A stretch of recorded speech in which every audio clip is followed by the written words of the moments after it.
คำว่าย้ายไปวันไหนภาษาพม่าพูดว่ายังไงเรามาดูในคลิปนี้กันเลยนะคะ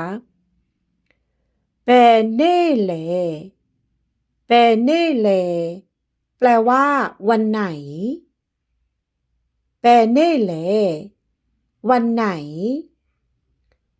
เรามาดูคำที่ว่าไปวันไหนกันนะคะ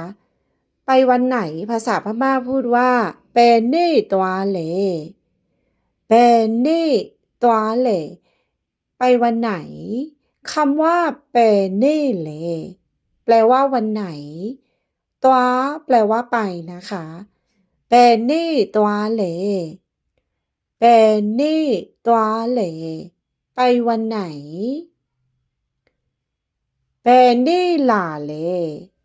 เปเน่ลาเลมาวันไหนคำว่าเบเน่เลแปลว่าวันไหนลาแปลว่ามานะคะเบเน่ลาเลเบเน่ลาเลมาวันไหนเรามาดูคำที่ว่าจะไปวันไหนกันนะคะคำว่าจะไปวันไหนภาษาพม่าพูดว่าเปเน่ตัวมาเลเปเน่ตัวมาเลจะไปวันไหนคำว่าเบเน่เลแปลว่าวันไหนตัวมาแปลว่าจะไปนะคะเบเน่ตัวมาเลเบเน่ตัวมาเลจะไปวันไหนเบเน่เปียงตัวเหลเบเน่เปียงตัวเหลย้ายไปวันไหนคำว่าเบเน่เล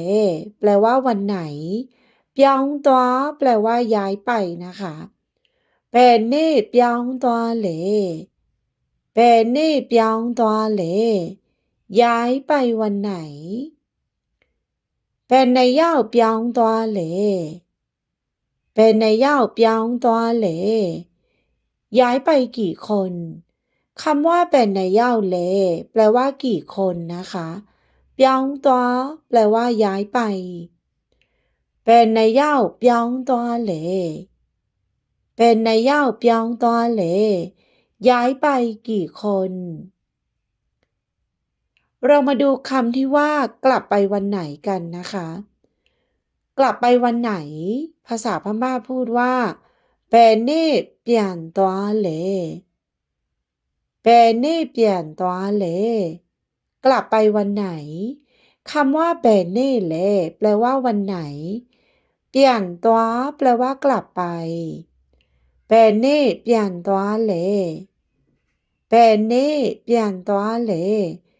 กลับไปวันไหนเปเน่เปลี่ยนลามาเลเปเน่เปลี่ยนลามาเลจะกลับมาวันไหนคำว่าเปเน่เลแปลว่าวันไหนเปลี่ยนลาแปลว่ากลับมานะคะเปลี่ยนลามาแปลว่าจะกลับมาเปเน่เปลี่ยนลามาเลเปเน่เปลี่ยนลามาเลจะกลับมาวันไหนเปเน่อโลกซาเลเปเน่อโลกซาเลเริ่มงานวันไหน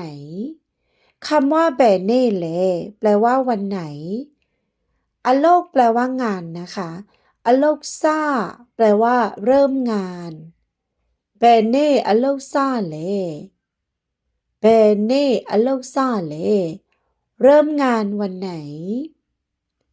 เรามาดูคำว่าจะเริ่มงานวันไหนกันนะคะจะเริ่มงานวันไหนภาษาพม่าพูดว่าเปเน่อโลกซามาเลเปเน่อโลกซามาเลจะเริ่มงานวันไหน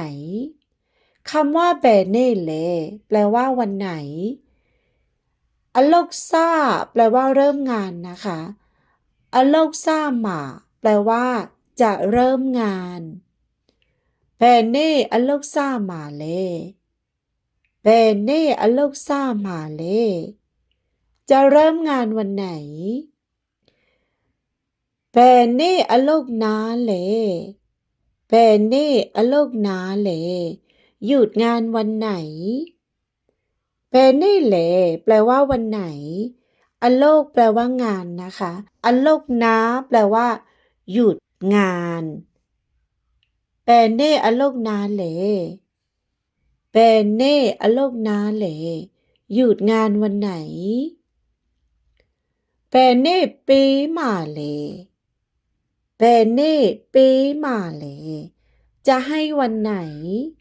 คำว่าแบเน่แหลแปลว่าวันไหนเป๊แปลว่าให้นะคะเป๊หมาแปลว่าจะให้แบเน่เป๊หมาแหล